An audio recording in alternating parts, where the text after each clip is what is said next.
All right. Okay. Yeah, that's Oh, me. thank you. That's much better. So just to set the scene, that the relationship, sex, and health education is offered in all schools in England and Wales, all in the UK. And basically, for example, these are actually based on the Equality Act, and also they come from the core aims they are described for the entitlement of children, the young people, to access education and the health services and address the right to participate in the decision that affect them. So this includes being given the necessary information to make choices. This guidance is designed to support schools to achieve these core aims. So these core aims are taken from the United Nations Convention of the Right of the Child. That is the UNCHR. And also, most of these things, curriculum design for this, they are also taken from the UNESCO technical guidance for sexuality education to support them in planning this program. Those core things from the UNESCO which inform the curriculum in these areas are relationships, values, rights, culture, and sexuality, understanding gender, violence and staying safe, skills for health and well-being, human body and development, sexuality and sexual behavior, and the sexual and the reproductive health. So all these are from the United Nations bodies, and the schools in each country are supposed to embed those in the curriculum in order to offer the young people education which is informed with evidence and not information which is not regulated. So that is where we are from. But from my job as a psychologist, we are involved with this is offered by schools, but we are involved when it comes to other issues, for example, which are not topic for today. For example, you have other people, you could gender identity, for example. That is different things altogether, where you have people identify, or young people, or even adults identify themselves as transgender, intersex, gender fluid, binary, non-binary, gender non-conforming, gender queer, or cisgender. So these are terminologies which are somehow burned all over the place. But today's session is not about those. It's all about relationship, sex, and health education, and getting proper information from professionals, which then we hope will give us an understanding. And if we have questions, we can ask, and they'll be able to help each other in terms of understand what goes in schools and what, as parents, what questions that you might have in order to clarify these things. So I shall just stop there and welcome Luchemo to present this bit, and then will be perhaps some questions afterwards or more information where it's needed. So, karibu Luchemo. Hello. So I'm Luchemo. I'm a secondary school teacher and I work in Bristol. I've been teaching for about 7 years so far. The main subjects that I teach sociology, I teach psychology, I teach health and social care. But through my time teaching at my current school, I've also taught and delivered relationship, sex and health education. It's really interesting to teach. I find it really fascinating, but it causes a lot of concern with parents. They're mainly worried more so than anything else. And so my chat with you today is to explain what is it we do from a teacher's perspective, what are your rights as parents. I'm going to talk about some of the misconceptions that parents often have of this subject, and I'm also going to share with you some examples of why it's so important to kind of have this situation. So I'm now just going to share my screen. Hopefully it all works.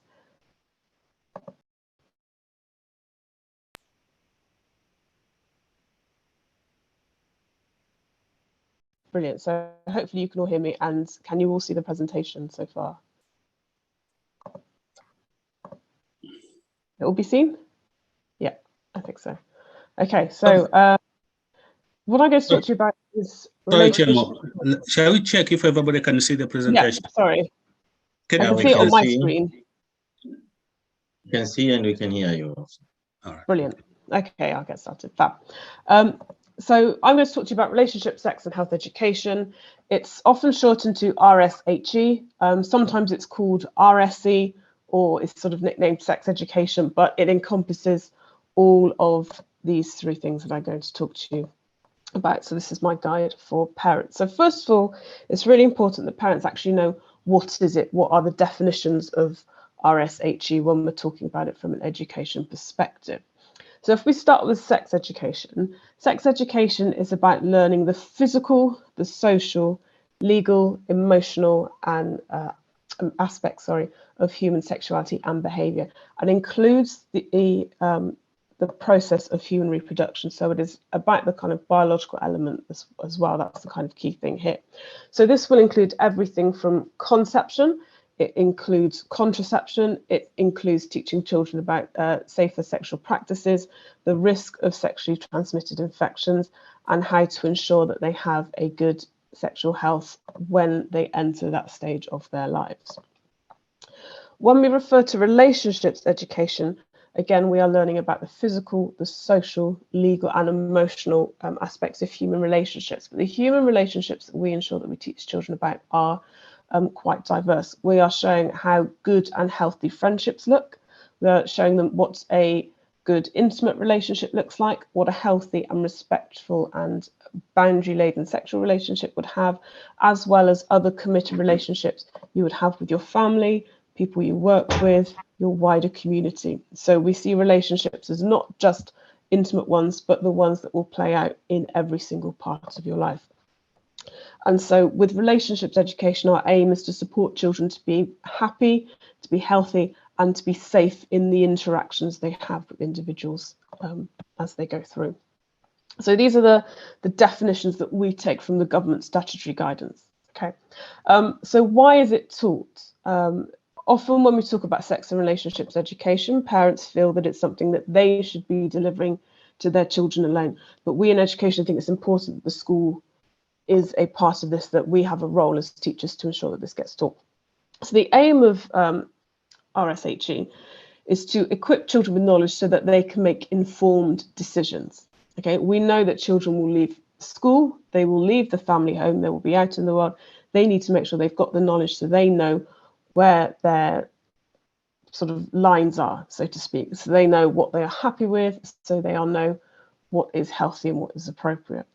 And with these informed decisions, we want them to make good choices in terms of their well-being, their health, as well as the relationships they have.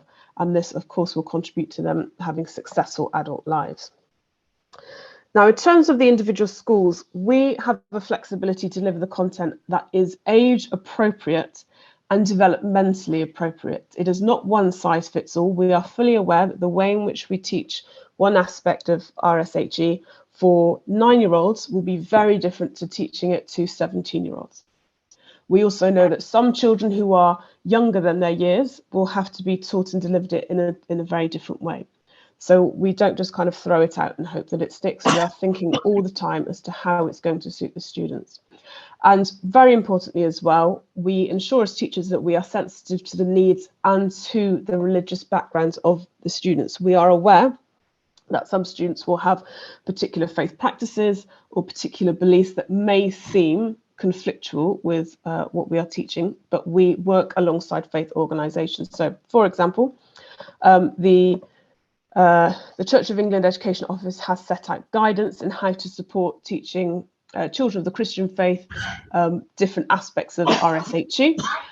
Same with the Islamic Council as well of Britain have put together some information as to how to support the teaching of this to Islamic students, but also how it can be delivered in Islamic schools. So we are fully aware that religion plays a role, and we ensure that we are meeting that. Okay, so there is support to it. Now, the next thing I'd like to go on to is the misconceptions.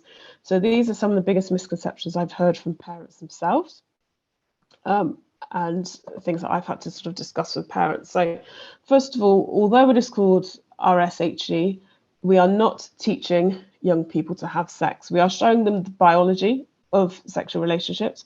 We're showing them we are sort of teaching them how contraception works. We are showing them how conception works, but we are not sort of encouraging them to go out and and have to have sex. I think that's a really important thing to stress for.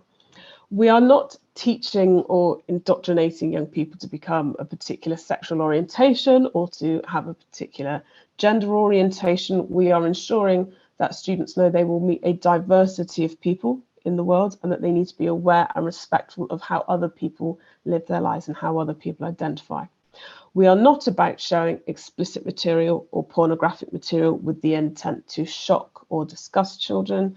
And we are absolutely not about encouraging risk-taking behaviours. We will discuss things such as drugs and alcohol and the usage of pornography, but we are not encouraging this.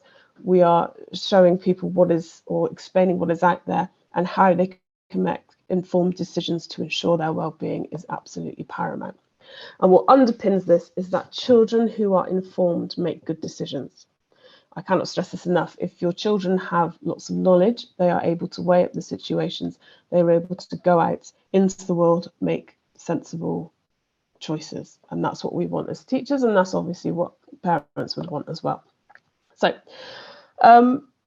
So like I was talking about earlier, RSHE is delivered in respect to an individual's faith, but also with the Equality Act. It is based in a legal framework. Okay, so sections 19, 20 and 21 refer to the issue of religious background. So this doesn't just mean children who attend a religious faith school, but the children who themselves may have faith, who are of faith.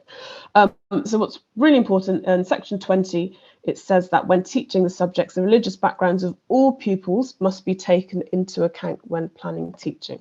Okay, so just off the top of my head, if we are talking about contraception, we are aware that there will be Catholic students whose doctrinal teachings are against the use of contraception.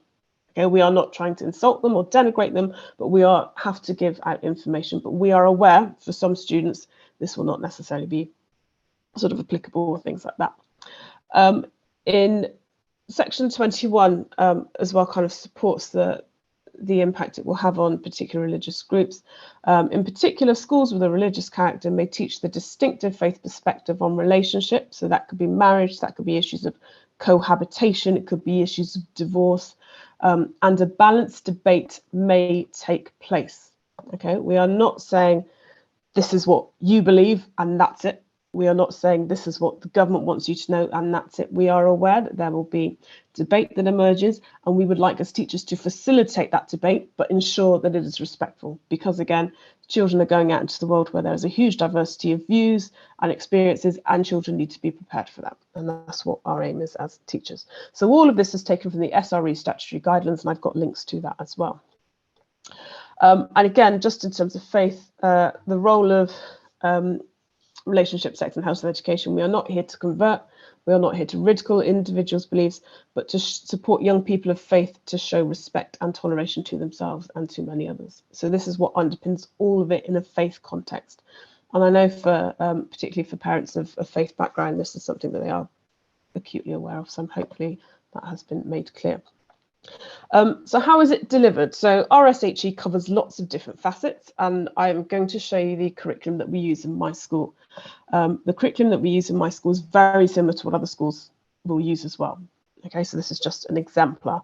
So as a student coming into year 7, as a student coming into year 8, the way in which we kind of cover all the different facets of relationship, sex and health education, we look at it through the lens of family, the lens of respectful relationships, the lens of online presence and media activity, being safe, intimate and sexual relationships, which include sexual health, and we also look at the way in which the law plays into this. So obviously with year 7, it's going to be more accessible, and we are focusing mainly on the being safe element, we are focusing on the relationships. So obviously I won't go through all of this, but you can see the different content that is covered. Now, as we go through year on year, the content becomes more difficult, becomes more challenging, it becomes more complex. But again, we are making sure that it is age appropriate at each stage. Okay. So for example, in year 7, if we look at the being safe, children in year 7 are taught how to identify sources of help, support and information. That could be in school and online. So for example, Childline, Whisper, Couth, etc. And we also suggest children to challenge unsafe behaviours. So whether it is that they inform an adult, they inform someone that they trust, they kind of work together in groups as things like that. When they then move on to year 8, we then start to move into risks of relationships and dating. Obviously, we're not really expecting a year 8 student to be dating, but it's so that they are prepared for that period of their life. So we start to introduce elements of consent, which are more applicable, we could argue, for a year 8 student than they would be to a year 7. So it's stages, all of it is in stages. If we continue, I didn't have time to fit in year 9, but that's fine. So I'll show you how the year 10 and the year 11. So obviously year 11s, we are looking at sort of 15, 16-year-olds. Year 10, we're looking at 14, 15-year-olds. So again, it starts to change. So for the family in year 10, we start to look at parenting, so the different types of parenting, what family life is like, how blended families work, so step families, etc. How we can deal with family problems, how you get consensus, where you can get support. And again, that jumps up again in year 11. So we look at things such as considering forced marriage, the differences between forced and arranged marriage, the idea of consent within relationships, the fact there needs to be a parity or an equity between them. So again, we are not assuming anything about the stage of that student's life, we are constantly moving to them.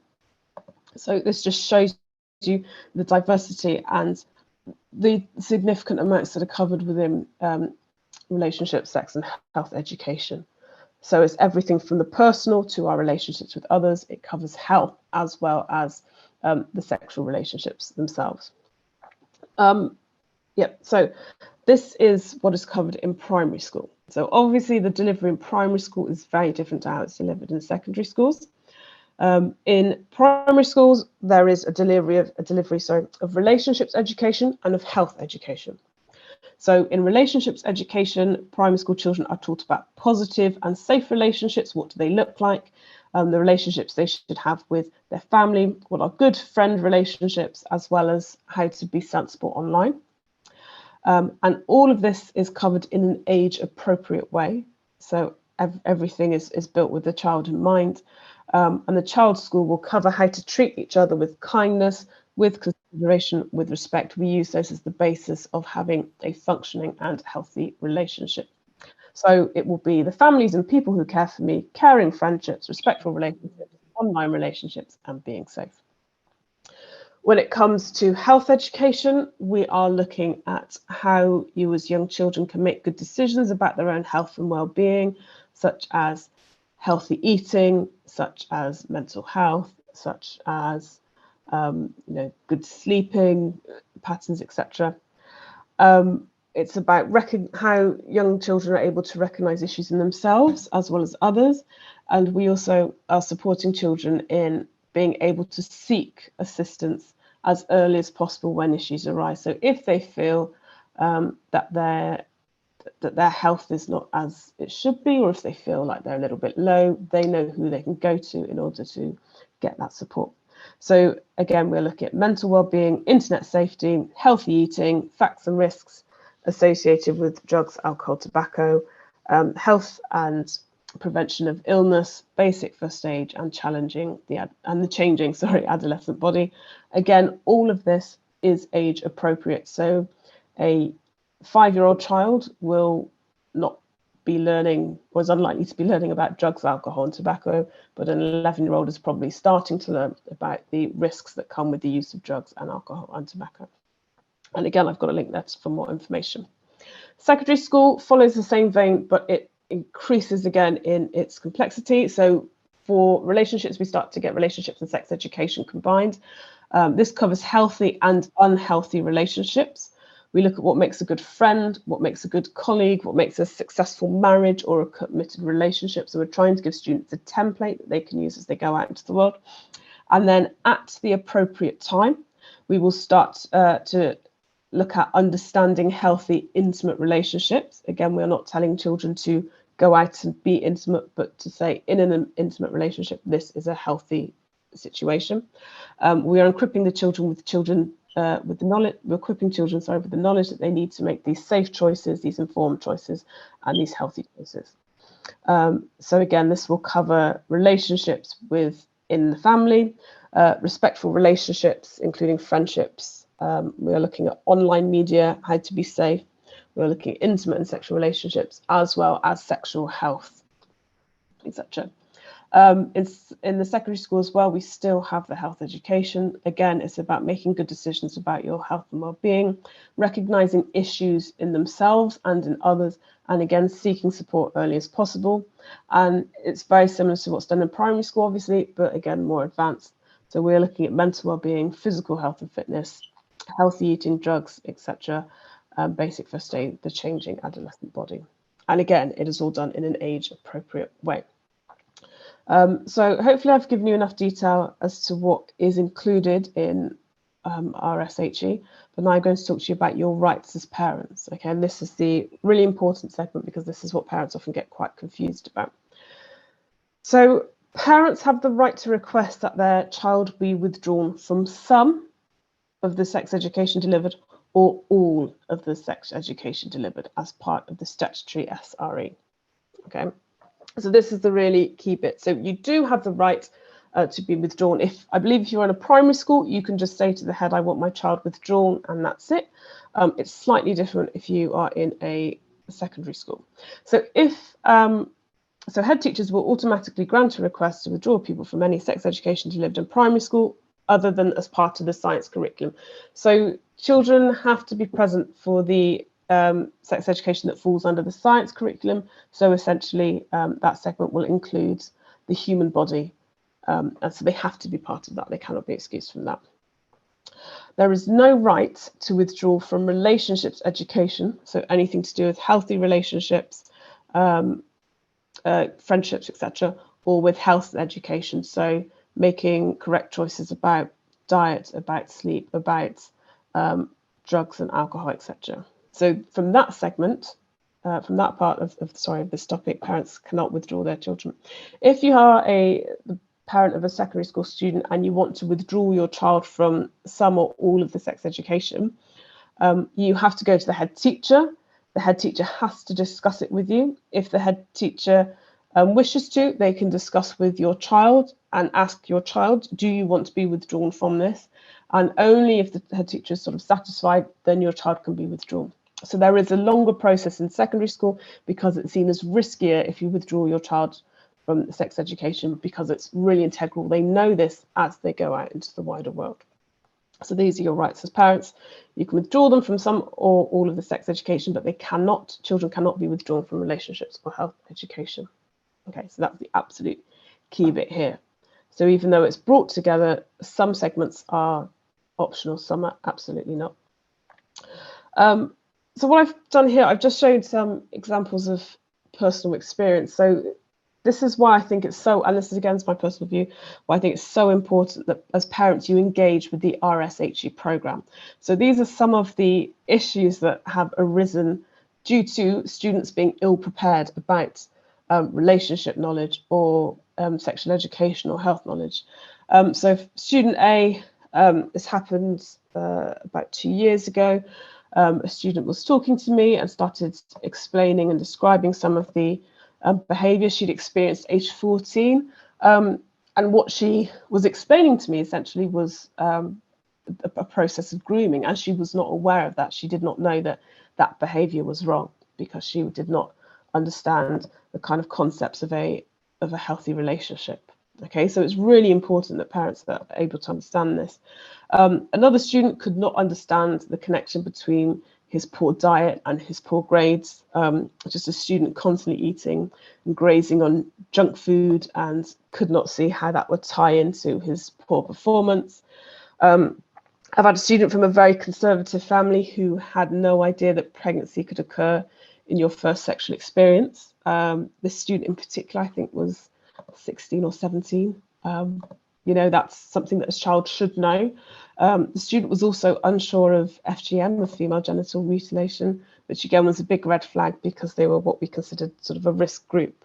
And again, it's having poor education. Another student would describe the behaviour of his father to his mother, had no idea that would constitute as domestic abuse, and did not know that there were legal consequences from that, because to that child that was normal. They did not know what was considered good. I suppose a good template for a relationship. Students using derogatory language under the guise of banter. Again, these students were not aware of the legal consequences of what they were saying. And I've had another student who had a very dysfunctional home life, had little knowledge of sexual advice services, and this sort of education that young child needed because of the situation that they were in.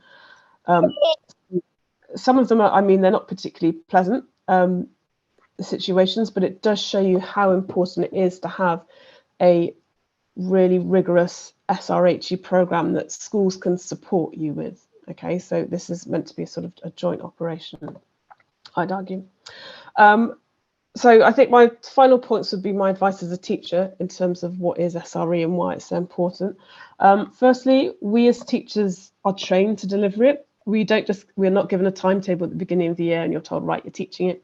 We have continued professional development. We are trained. We have experts come in. We are told how to handle controversial topics. We are told how to handle safeguarding disclosures. So when these students tell me these things, I have a process of what I do. We know all about the child protection. We are aware of the religious makeup in our class. We are aware if particular students are going to be quite sensitive to some of these subjects or are at risk from some of these subjects. So we are trained, we are prepared, and that is the first thing before we deliver it. Our aim is to create tolerant and respectful young people with a healthy concept. Like I was saying with the misconceptions, we are not encouraging young people to engage in risky behaviours. We are not encouraging them to go out and be promiscuous. We are giving them all the information they need to become healthy and to be secure in their decisions. That is our aim as educators. Feel free to ask your school what will be covered. Schools are more than happy to share this with you because they want this to be a sort of joint program. I know that some parents prefer to teach the sex education to their child themselves, and as schools we are fine with that, but we want to support so that there is, if any gaps kind of occur, that they can be filled in. We think this is really important because I know a lot of parents get very embarrassed when having to talk about this, and often that is why they don't explain sex education in particular to their children, because they're afraid their children will go out and start being sexually active, or they're so embarrassed they don't do a particularly good job. And then we have children coming in with quite shocking gaps in knowledge. So it's really important that we use this as a joint endeavour. Again, we're happy, and we are happy to chat to you, share the content with parents. That can even be done in advance if you feel you'd rather know what is being taught. That's often, most schools are completely fine and available to do that. And I think my final point is just in terms of RSHE. So again, it is sort of mandatory by the government. You can withdraw your child from the sex education element, but I would stress that you want your child to be involved in every single part of this, because keeping your child in ignorance is reckless. It doesn't protect them at all. You want your child to be well-rounded. You want your child to be respected and respectful and tolerant, and your children will have to have a full understanding of all these topics which we are delivering in order to do so. So even if you're unsure, I would still say please engage with the RSHE programme, because it is here to support you in every which way. At the end of this presentation, I'm quite sure it'll get sent round as well. There's a parent's guide to understanding primary RSE, secondary RSE, and I've also linked at the bottom the statutory guidance, so what the government themselves has put out in terms of what we have to follow as teachers.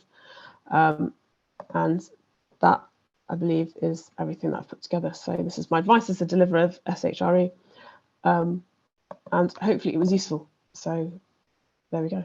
So thank you very much. I'll return my screen back, and I'm sure someone else will pick this up. Thank you. Thank you very much, Luchemo, for this excellent presentation, and also Dr. Mlewa for giving us the introductory part of this session on RSE. For those who joined us later, just to recap, Dr. Mlewa is an educational psychologist and Luchemo is a secondary school teacher. I think we have had a lot of information. Now is the time for listeners to either contribute their own experience on this subject, or if you've got questions you would like to ask, I'm sure our presenters are ready to take your questions. So the floor is open, and if you want to ask questions, please raise your hand. But if you don't want to use the IT technology by raising hand on the room, you can just unmute yourself and ask your question. So the floor is open.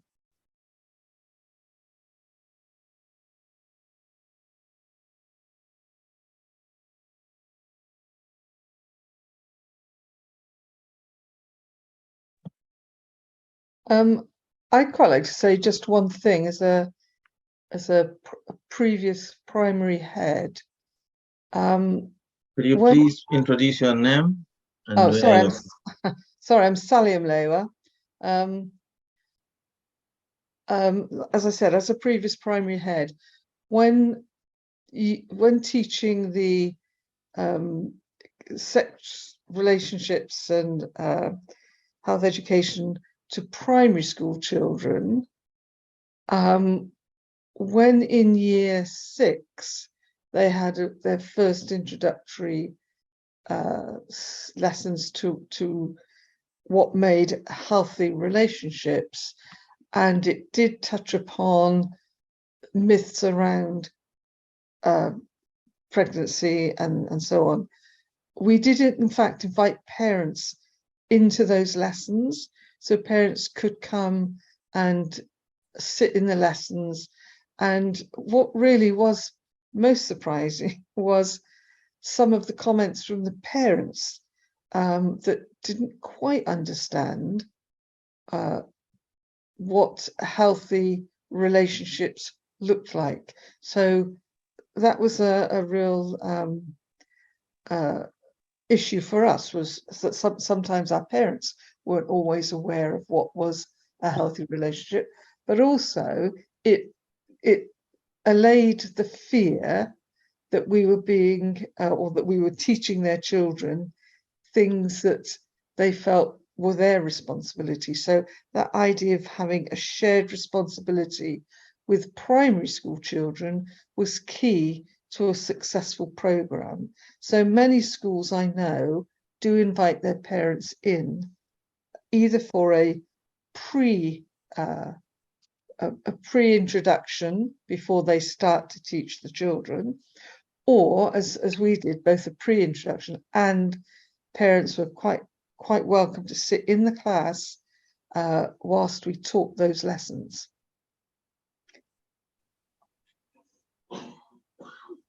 Thank you very much for the additional information. If there's anyone who would like this to be translated in Swahili, please let us know. Dr. Mlewa is there ready to give us the same information in Swahili, or myself. Otherwise, we assume that everybody who is here can understand everything that is presented. Any other questions?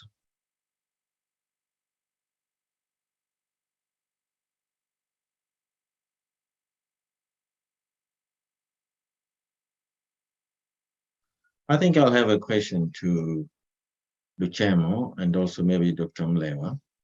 If you go into YouTube, you can see some photos of people who are in a classroom and they are giving information which is a bit contrary to what you have presented here. Now, are these made up clips, or are these happening in real life in some of the schools? So what I'm trying to ask here is the manual for training different from school to school, or you are using the same manual for training?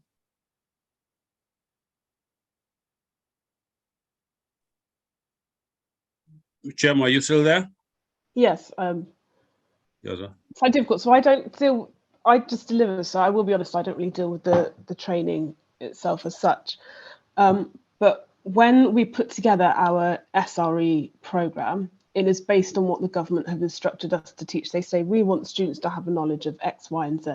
So we put that into practice. It then goes through a rigorous process of fine-tuning, and the senior leadership are involved in its planning and formulation, so is the head teacher.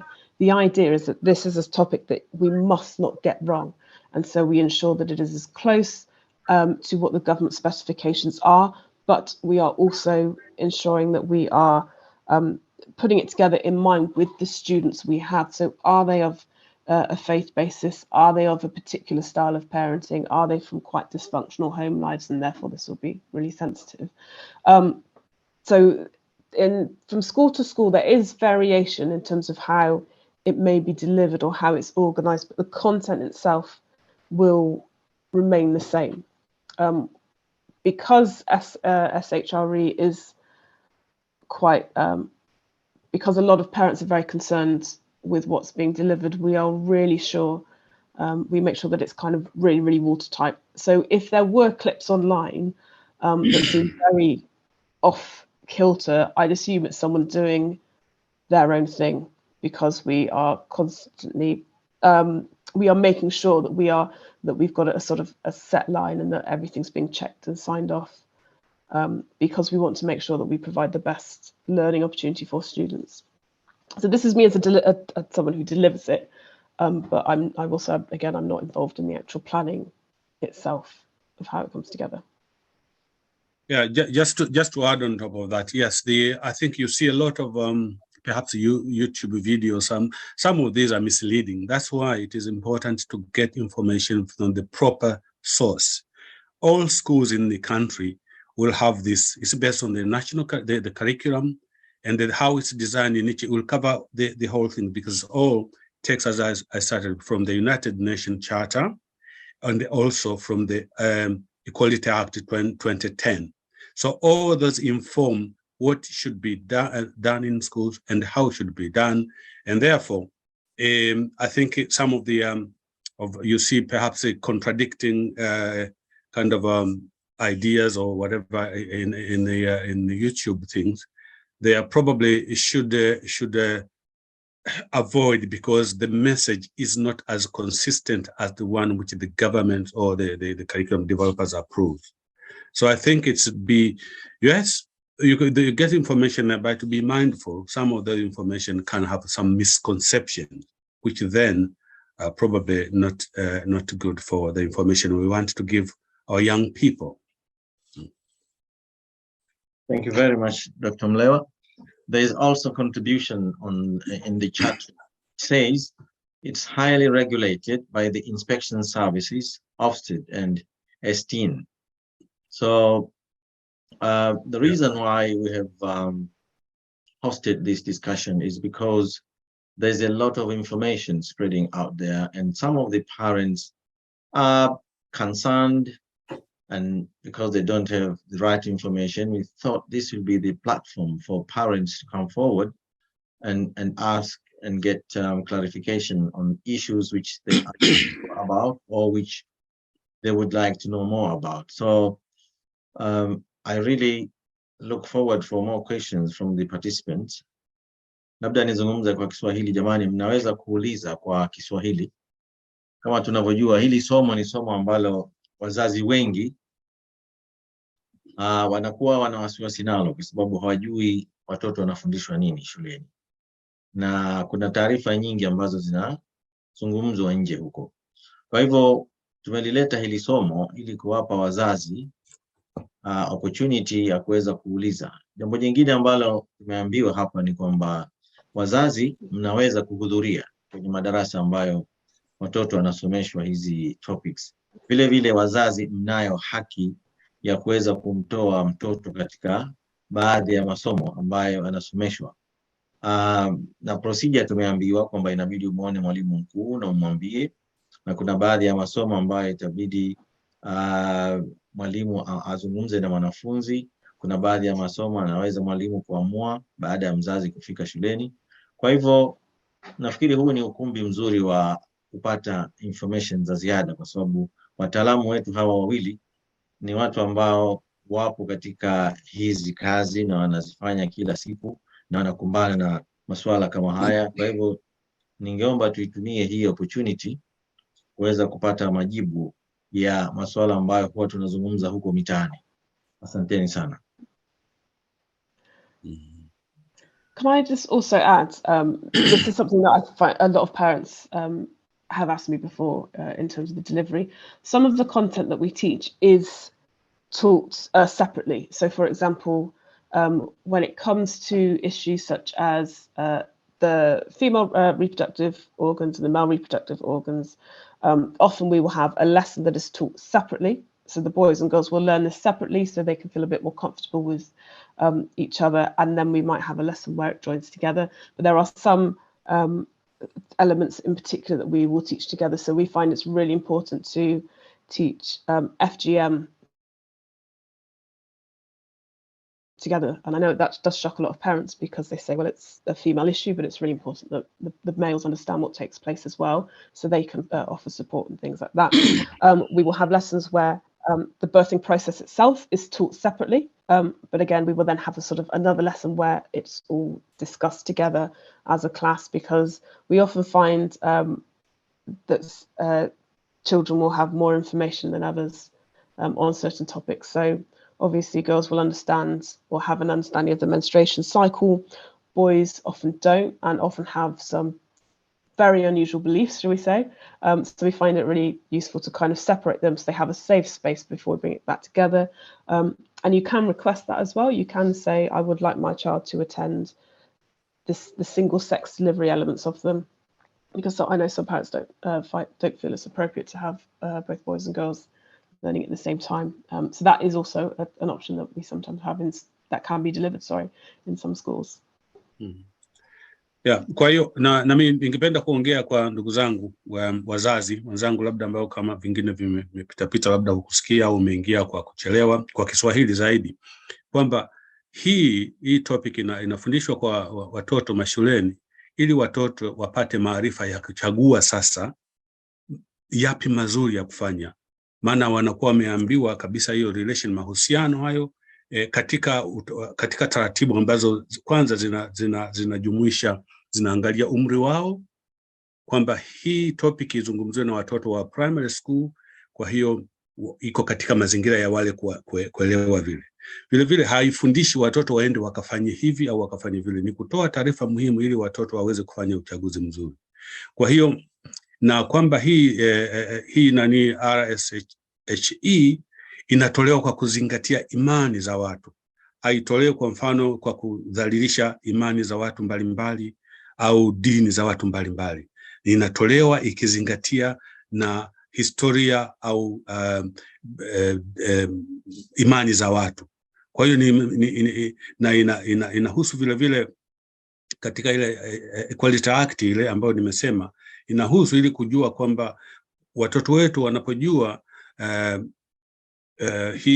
hii mambo ya topic hii yanawasaidia kufanya uchaguzi mzuri katika maisha yake, na inakuwa kama alivyokwisha kusema Luchemo kwamba inaendana na umri wa watoto kuanzia primary school mpaka secondary school. Lakini cha msingi ni kwamba hawaambii watoto kwamba nendeni mkafanye hivi, ni kutoa taarifa zote kama ilivyo tunavyojua COVID. Hata COVID ukiangalia kwenye YouTube utakuta so many information ambazo zinakuchanganya, lakini tukizipata information halali zenye uhakika kutoka kwenye vyombo ambavyo vinafaa, kwa mfano ukipata NHS au nini wanasema fanyeni hivi, vinaaminika zaidi. Kwa hiyo na hii topic hii katika mashule wamedesign wataalamu kwamba iweze kuwafikia watoto katika umri mbalimbali, lakini kwa kuzingatia vile vile dini, imani na tamaduni za watu mbalimbali. Haitolewi kwa kudharau tamaduni za watu au nini, lakini tu habari au taarifa ziko pale watoto wakajua, ili waweze kufanya uchaguzi wa maana. Kwa sababu wakiangalia mambo ya YouTube sijui nini, wanaweza kupata information au taarifa ambazo si sahihi zikawarubuni, kwa hiyo wakafanya mambo ambayo yanaweza yakawaathiri afya zao. Kwa hiyo ni muhimu kupata taarifa hizi kwa sababu ni za muhimu, na mzazi una nguvu kabisa ya kwenda shuleni na kuuliza nini kinafundishwa, hebu nieleze nini. Kama alivyokwisha kueleza pale, unaweza kumtoa mtoto wako katika baadhi, lakini kwa kuzingatia taratibu za kuongea na headmaster au head teacher. Kwa hiyo ni muhimu, hili jambo ni la muhimu sana. Wazazi tusiwe na wasiwasi kwamba wakiwa kule wanafundisha hivi. Ni tofauti, hawafundishwi waende wakafanye hivi. Wanafundishwa tu kuwa aware na vitu vinavyoweza vikatokea, kwa sababu wanakuwa. Kwa hiyo wanapokuwa wanakumbana na mambo mbalimbali. Kwa hiyo wakijua taarifa kamili kutoka kwa wataalamu zitawasaidia katika kuchagua na kufanya mambo sahihi katika maisha yao. Ni hilo tu. Asante sana Dr. Mlewa kwa kutupa taarifa zaidi. Jamani, muda tunao bado kama dakika 7. Kwa hivyo kama kuna any member anayetaka kuuliza au kuongezea kutokana na experience yake, labda kutoka kwa watoto wenyewe au kama ni mzazi, nafikiri ni vizuri tukashare information hiyo. Asante.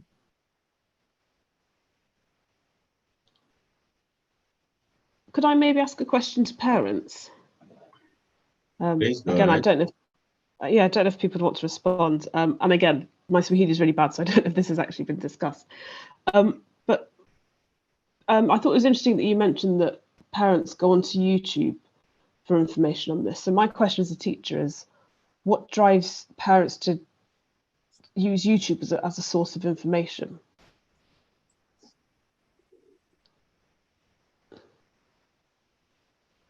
I mean, if anyone would like to share, it's just useful for me as a teacher to. Mani, swala limeulizwa hapo kwamba wazazi kwa nini tunatumia sometimes YouTube kama ndio source ya information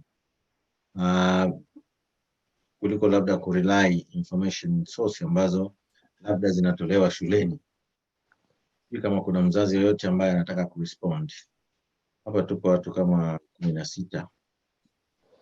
Hivyo ukumbi uko wazi.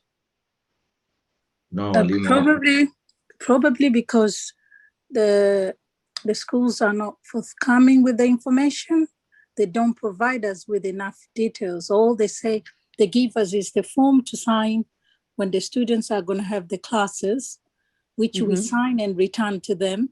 So sometimes you might want more information, and I've never gone to school and asked them, and I don't have. Sometimes you don't have the time to go to the school when they're having the classes. So the closest thing you can do is just Google it, and you will find some video on YouTube. That's it, really. Okay. So if you do email the school, I understand time is obviously of the essence for lots of parents, but if you do email the school, they will often fast track it to the PSHE coordinator who will go through it. I'm just quite wary of YouTube because anyone can put any information out there. Some of it is completely inappropriate, and obviously it's difficult because as a parent you might not know if it is right or not. So it's useful for me to understand this. So maybe we as schools need to be better at. You just mentioned. What there is. Sorry to interrupt you. You just mentioned that PHSE. I was just asking my son while you were talking whether that's when they have the sex classes, and he said no, it's other social aspects. It could be sex education, but it could be drugs, it could be anything. But I've always thought when they do have the PHSE days, it's usually the sexual classes. Yeah. So again, it differs school by school because it depends how they organise it. Often the PSHE a segment of PSHE is often used as RSHE because it's still looking at health education. So they often are united. So PSHE is often the lesson, but the content is RSHE. So it will often play out like that. So it may be that your son hasn't had the sex education lessons yet. Often, I know lots of schools often do them towards the end of the year because the students have sort of like matured a little bit and they're able to kind of to discuss these issues. Whereas if you discuss it right at the beginning of the year, sometimes it causes a lot of embarrassment for students. So we often wait for the students more comfortable with each other. Okay. Thanks.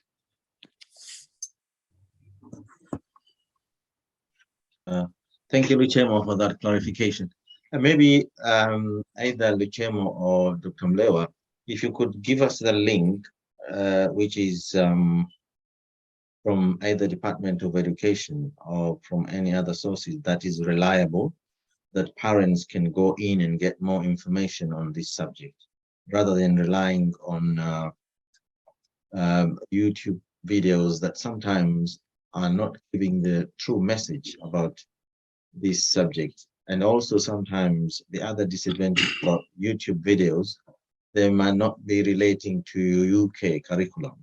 They might be from neighboring countries, and I suppose they have different curriculum, probably teaching different, maybe the same subject, but in different ways with different contents. So if there's a link that can be made available, maybe we can circulate that, and parents probably can go in there and get the information that is more realistic and more reliable. Mm. Yeah, I think so. Chair, can you share that? Chair? Oops. Sorry, yes, I'm adding it into the chat box at the moment. So I'm putting the information for parents for primary and secondary. That's good. Mm. And then I can also send the longer document, but the first two I'm sending are more appropriate because they're more condensed and less legal. Yeah. Okay. Thank you very much.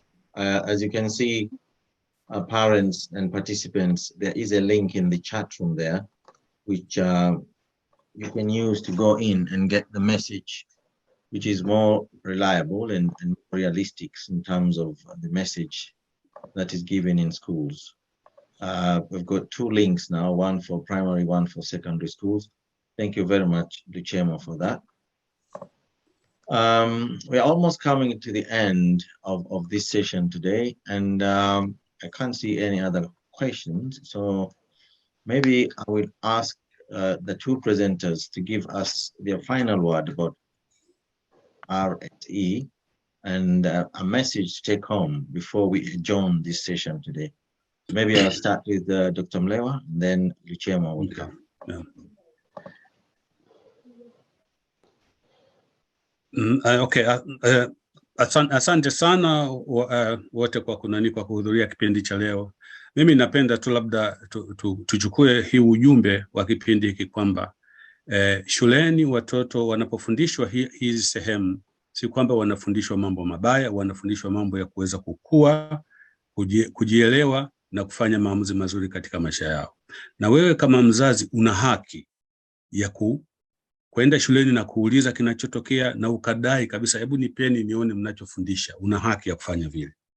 Alafu vile vile ni kujua vile vile mtoto hasa secondary school wana haki ya kusema, unaweza wewe ukasema, mzazi ukasema kwa mtoto wako wa secondary school kwamba mimi sitaki kuhudhuria hicho kipindi, lakini kwa sababu mtoto ana haki, kwa hapa watakwambia the view of the young person, mtoto anasemaje, watamuuliza naye akisema nataka anahudhuria kule, kwa hiyo uweze kumzuia.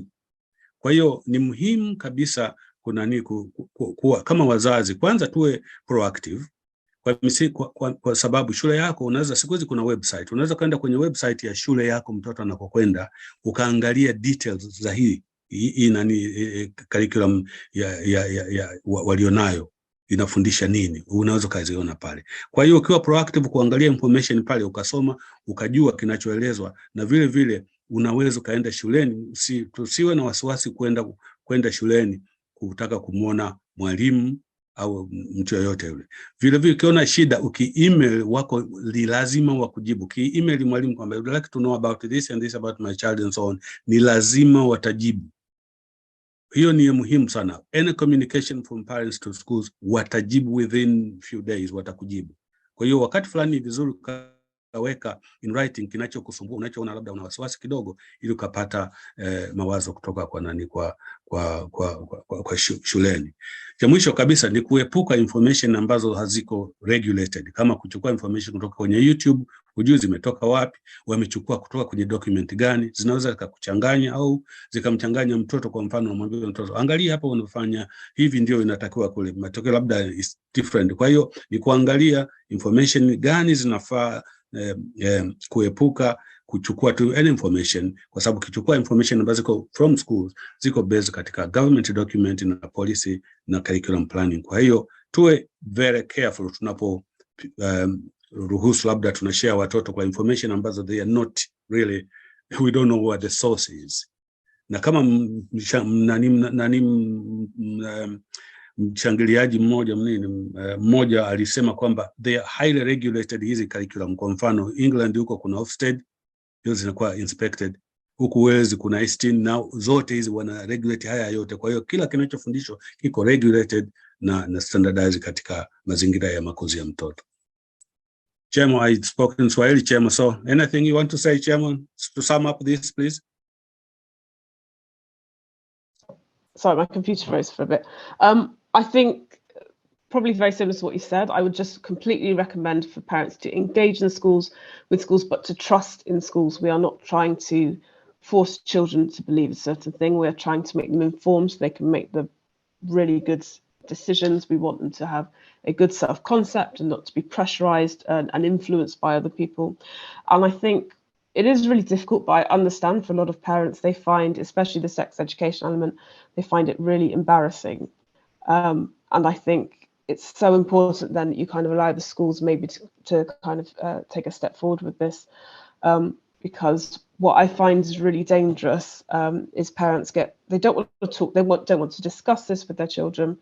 So they talk about it either very minimally, or they talk about it, they don't discuss it clearly. And this is why these young children end up in very abusive relationship. This is why they have no idea how pregnancies happen or how they get pregnant. It's just really important to, I think, just engage with it, because you keeping your children ignorant, it will not help. Obviously, I understand the cultural element and people may not like to discuss this, but I think you just need to bite the bullet and support your child in this, in the learning of it, in the teaching of it. And just please ask us as teachers, we are here to help. Even if there's things you don't quite understand, even if things you're a bit unsure of, we are doing this with the best interests of your child at the centre of it. There we go.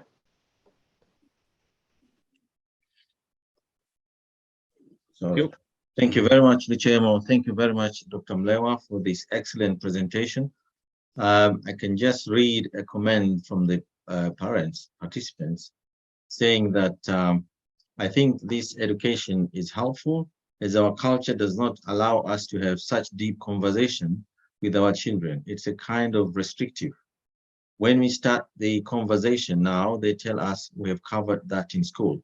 So this tells us how important it is to open up and come forward with discussions on this subject, which sometimes, as I said when we started, that there is a lot of conversation going out there in the community about RSE. So this brings us to the end of this presentation. And again, I would like to thank you all and our presenters today for this excellent presentation. We have it recorded, as I said, and it will be available on our website and also through our groups, WhatsApp groups. So you'll have a chance to view and share with others who couldn't make it today. Thank you very much and have a nice day.